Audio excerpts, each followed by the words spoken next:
How do you mean? He's a Marine. I'll take care of him.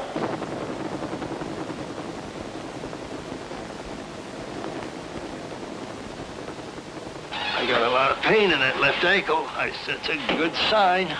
It's that sharp pain that you get when you got nerves, you know. It's that sharp nerve pain. Burning. They're going to do all they can to save that leg. I know. I know there's not much left because I was carrying that damn thing in my hands all the way back. I was afraid the whole thing was going to come off.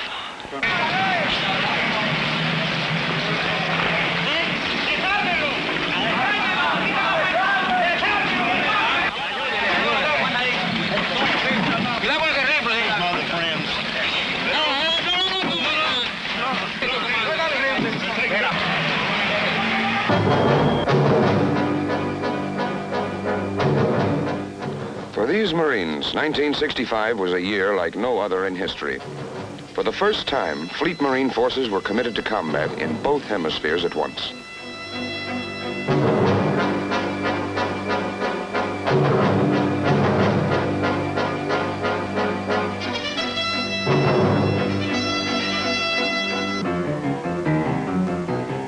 In the Dominican Republic, violence flared, endangering the security of the hemisphere.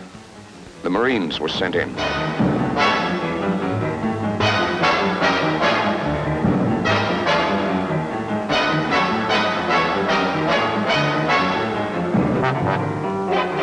And in Vietnam, growing communist aggression was answered with the commitment of battle-ready Marines from the Pacific Fleet.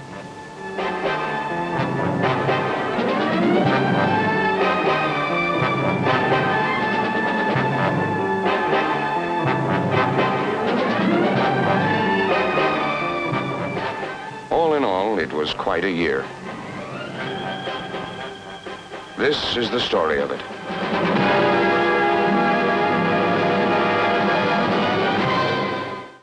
Of 4 Marines whose Jeep wandered out of the corridor, 2 are on their way to medical aid. The other 2 are in less friendly hands. But an angry Marine who's just seen a couple of his buddies hurt does not make the most cooperative prisoner. They claim by the radio they took the wrong way.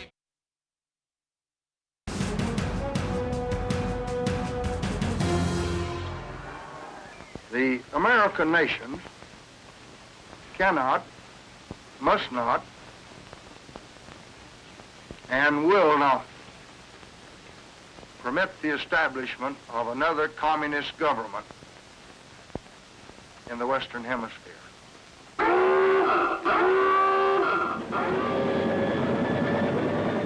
On April 28th, word comes to the carrier Boxer that help is needed in Santo Domingo. In moments, Marines of a ready battalion on station in the Caribbean are airborne.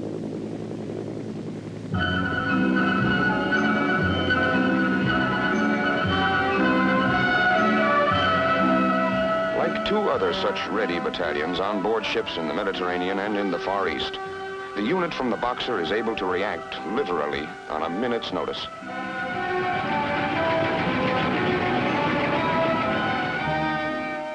"20 minutes after the call for help is received, a spearhead platoon with full combat gear is on the ground in the Dominican Republic.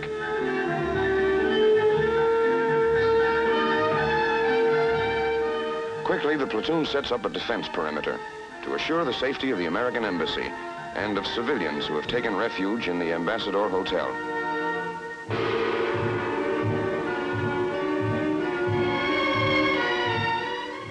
Immediately, United States citizens are evacuated from the danger area.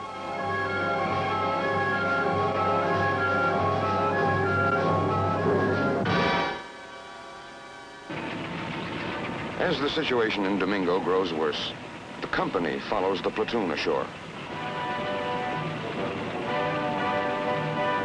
And the company is soon joined by the rest of the battalion.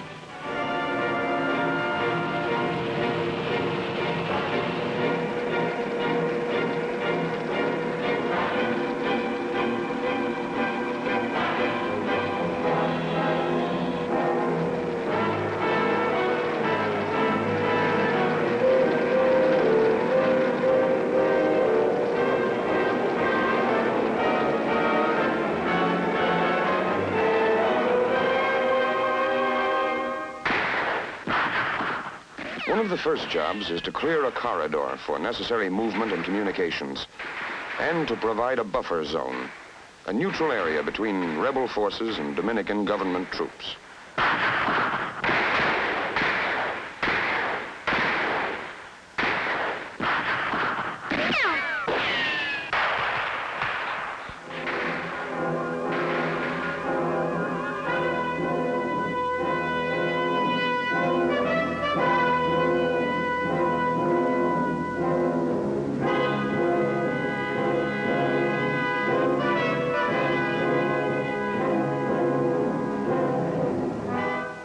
Within the neutral corridor, once it is established, the situation becomes fairly stable.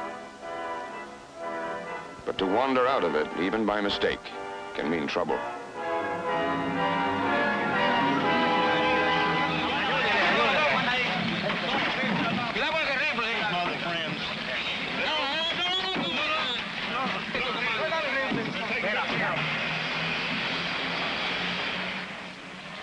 Of 4 Marines whose Jeep wandered out of the corridor, 2 are on their way to medical aid.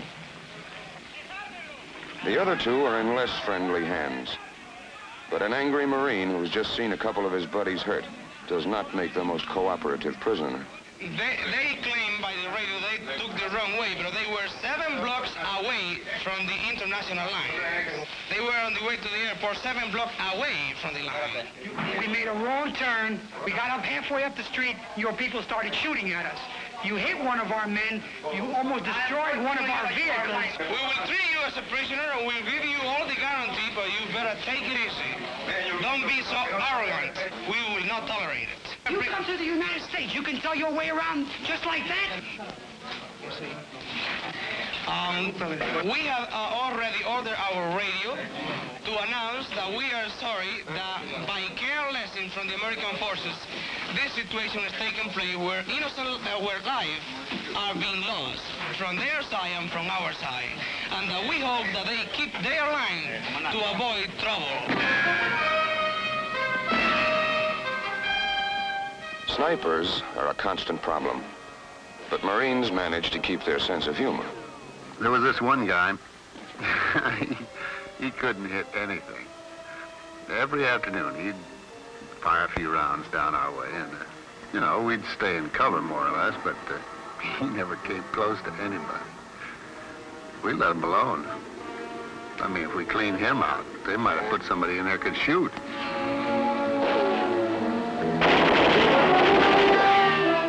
Other times, the sniper problem requires action.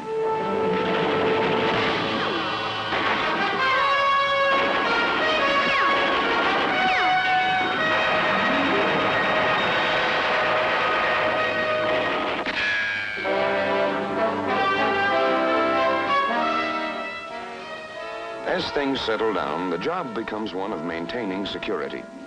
This means, among other things, a constant and careful search of all civilian traffic through the neutral corridor.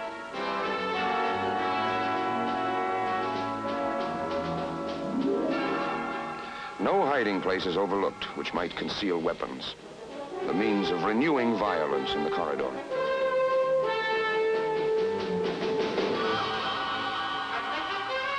So the Marines remain in Santo Domingo, ready to stay until the danger is past and order fully restored.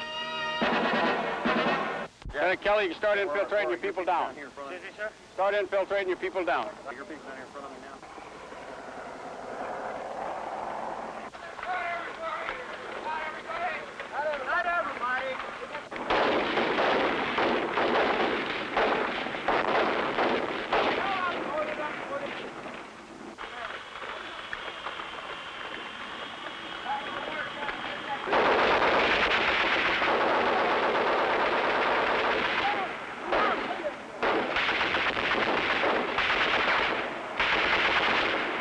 Whoever's firing this machine gun. Golf 1, this is Golf 6, over.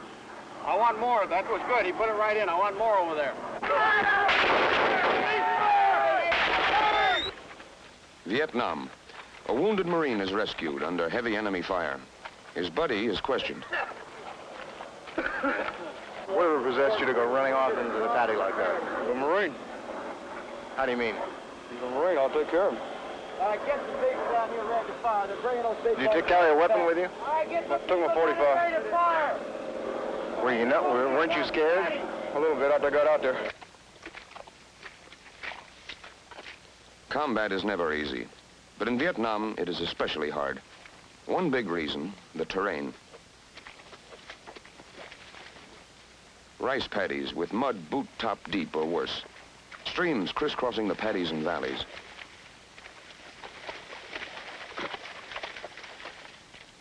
Hills, steep and unfriendly as those in Korea.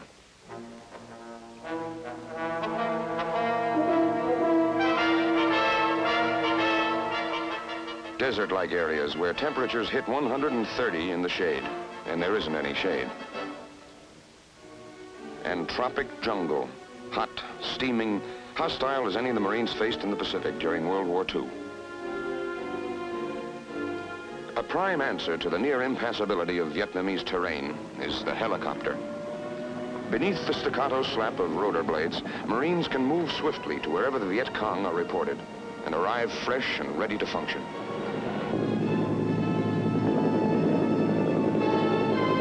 Of course, to Marines, this is no new concept.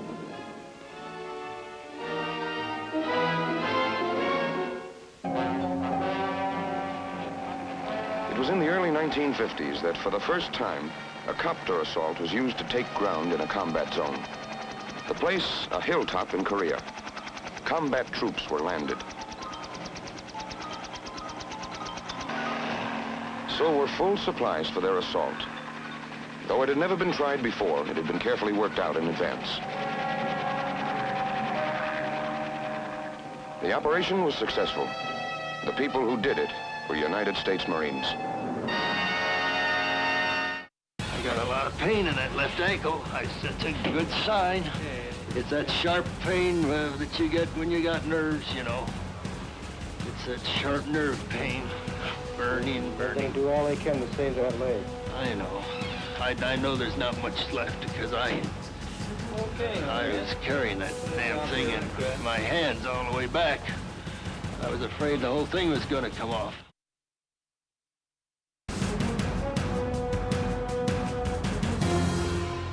Elsewhere, on high ground above the huge air base at Da Nang, Marines man the deadly Hawk anti-aircraft missiles. Enemy air has not yet been a problem in Vietnam, but should it come, the Hawks are waiting. Below, on the field at Da Nang itself, the business of delivering destruction to the Viet Cong in the paddies and jungles is a round-the-clock job. Marine Phantom jets are doing a big part of that job. And it is this kind of weapons system, this complexity and sophistication of striking power, which leads observers to use the term, the new breed, in speaking of today's Marine.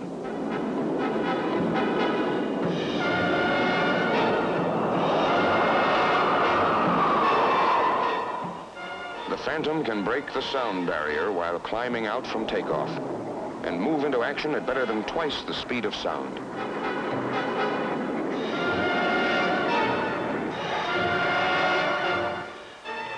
The armament that they can deliver offers wide flexibility, too, ranging from bombs and 20mm cannon to rockets and bullpup missiles.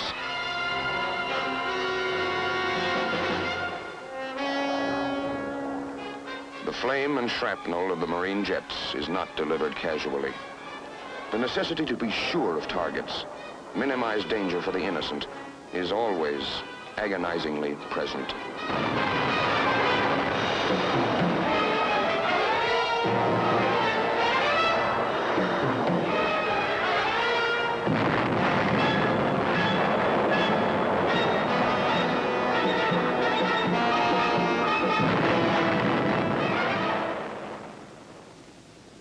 For some, the price of humane hesitancy comes high, like this Marine colonel, hit while controlling jet air support from a low-flying copter. I got a lot of pain in that left ankle. That's a good sign. It's that sharp pain that you get when you got nerves, you know. It's that sharp nerve pain. Burning. They do all they can to save that leg. I know.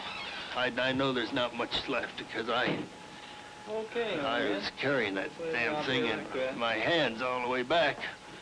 I was afraid the whole thing was going to come off. I said, hell, they can't be right around in here. So I didn't call bombs and nape in on these people. But that's where they were. I'm sure now that that's where they were. God damn it, I hate to put nape. And on these women and children. I just didn't do it. I just said they can't be there. Well, we held the planes. We held the fixed-winged up. We held them up there. Just figured we'd call them if we need them. As far as I know, I'm the first to hit, and I flew down at 100, 200 feet over this village, this hamlet area.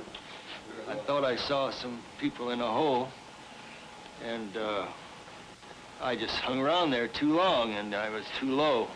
But I was way back out over the friendly troops that we landed. I was over those troops when when we caught this round. There's no indication that we'd been fired at until then.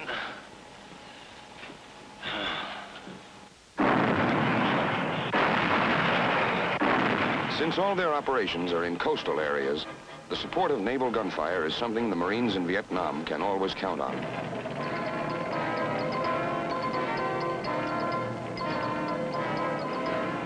During 1965, Marine forces launch a number of large-scale offensive operations. Names like Operation Starlight, Harvest Moon, and Piranha are written into history.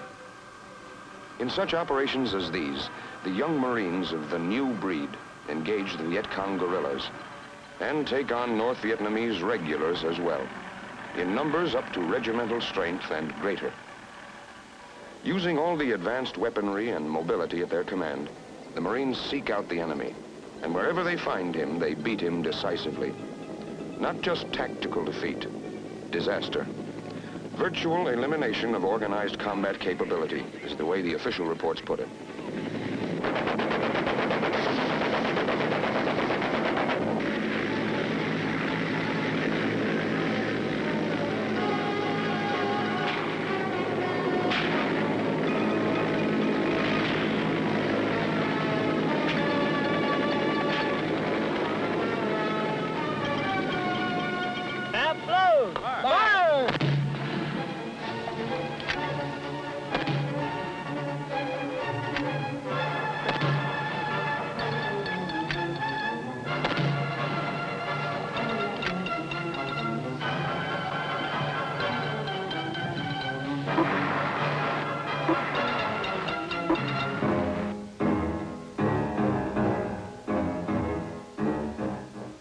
In their first major trial by fire, youngsters who were too young even to read about Korea work with a cool professional skill that leads one old-timer to remark, Well, they're young Marines. They're just as good Marines today as they were 15 years ago, and possibly a lot better as far as intelligence and their capabilities are concerned. They're real fine as far as I'm concerned.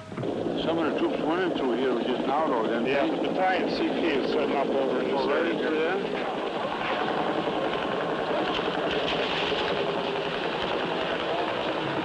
So here, we got a 360 here, so we're pulling out just as soon as we get underway.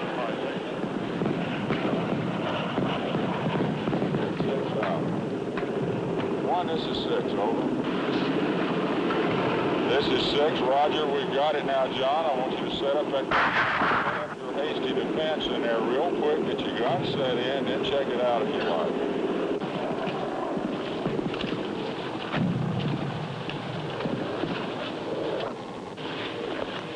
Okay, we're going to put it down there, Manning. Okay, throw me on my left side. Seeing supplies. All right. Stay like so. Jerry? Manning? Is it paying a lot, Manning? Give us Charlie Morgan. Need some help over here. I'll give you a hand.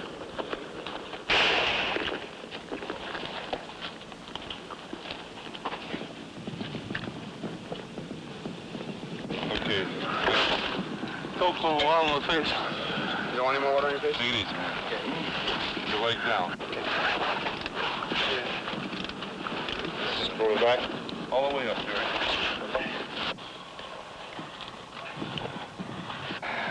Wait still, man. Okay. Evacuate the man to the rear to where we can get him out on a chopper. Do you understand? Over. The chopper saves a lot of lives in Vietnam. In minutes, a man can be airlifted direct from combat to an aid station, where the compassionate skill of Navy surgeons is ready and waiting. That'll do till then. Marine casualties have been light in Vietnam, but there is no warfare without its pain, both felt and shared.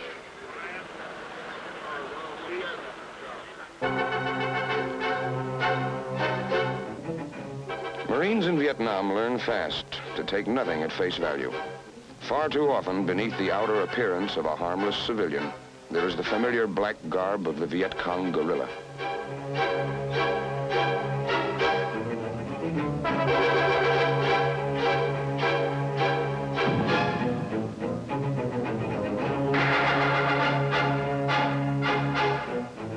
The Viet Cong is a tough, ruthless jungle fighter, experienced in being hard to find. But in places like Tarawa, Okinawa, Iwo Jima, the Marines have learned too.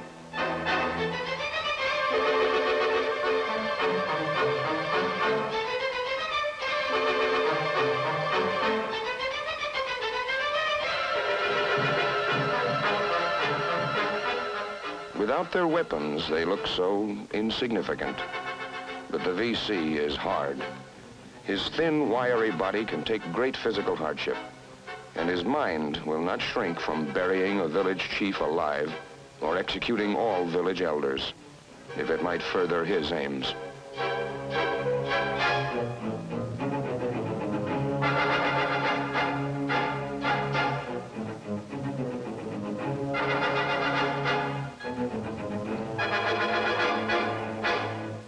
Hard as he is, however, the Viet Cong is no Superman. He can be beaten on his own ground and beaten badly. In operations like Starlight and Harvest Moon and Piranha, the Marines have demonstrated this beyond anyone's doubting, including the Viet Cong.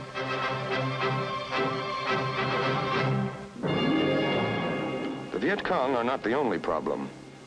In dark little villages, the same ones the Viet Cong have hidden in and operated from, Marines find the people they have come to help. People who have lived for too long in fear. Well, the Vietnamese are a wonderful people as far as I'm concerned, and they need help, and we're a strong nation, and we can give them help, and they've asked for the help, so we're here. Well, I've always had the feeling that if we could get the feeling across to the people of Vietnam that the people of the United States were behind them and wanted them to be free, to have the things that they had been denied for so many years, that we could possibly bring peace to these people. 10 years from now, these people are going to forget the bullets and the shot and the shells and everything else, but they're going to remember this if they don't remember anything else. And I think if we're going to win this war, that we're going to do it here before we'll do it on the battlefield. That's the only way we can win it. People who live out in the rice country, their standard of living is very low by our standards. They have very few comforts. They live from rice crop to rice crop.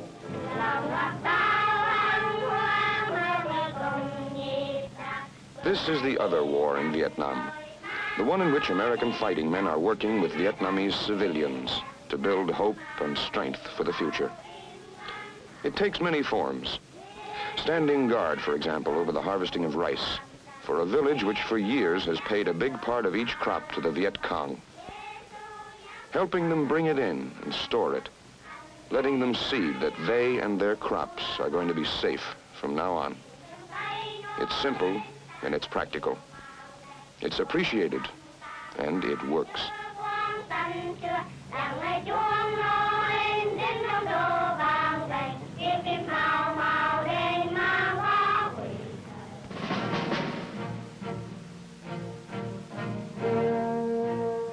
In another village, Navy doctors and corpsmen serving with the Marine Corps will be found helping the people fight a war against sickness.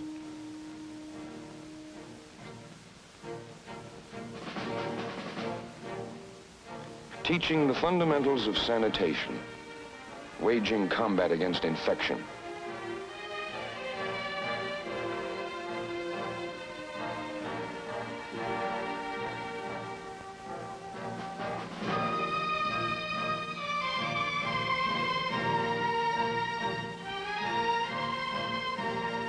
bringing smiles to faces that for too long have reflected only fear and despair.